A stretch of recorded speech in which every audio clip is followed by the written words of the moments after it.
Hello children, welcome back. In this video, we will see why they have built temples, mosques and tanks, and also we will discuss about why were temples destroyed. Do you know why temples, mosques and tanks were built? Yes, because they were the places of worship. Now let us see about that. Temples and mosques were beautifully built as they were places of worship and also demonstrated the wealth, power, and devotion of the patron. For example, the Rajarajeshwara temple. So in last video we saw about that. It was built by King Rajarajadeva to show his devotion to Lord Rajarajeshwara. So kings took God's name as it was auspicious and showed that his status was equal to that of gods and also through rituals. It shows that one god worships the other god. Large temples were built by kings and the smaller ones were built by nobles or subordinate kings.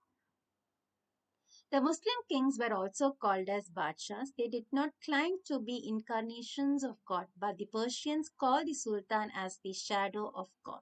For example, inscriptions in the Quwat ul Islam Mosque in Delhi explain that God chose Alauddin as a king.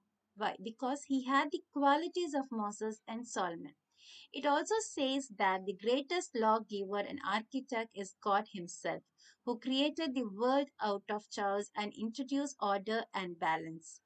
As each new dynasty came into power, kings emphasized on their relation to God, and so rulers offered patronage to learned and pious men and transformed their capitals into religious and cultural centers.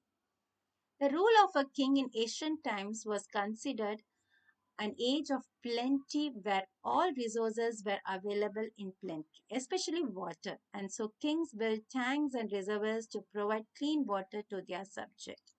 So, for example, Iltutmish built the Hafiz I Sultani, a large water reservoir outside Delhi. Many a time, these water resources were built as a part of a mosque or a temple.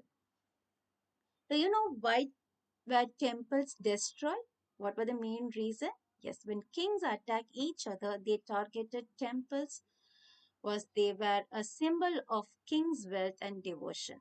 In the 9th century, Pandyan king Srimara Sri Vallabha invaded Sri Lanka and he defeated King Sena I and took with him jewels, gold and precious wealth of temples, especially a huge golden statue of Buddha. But later, the next Sinhal's ruler Sena II attacked the Pandyan capital Madurai and took the Buddha statue back home. In the 11th century, the Chola king Rajendra I built a Shiva temple and filled it with things he seized from defeated rulers.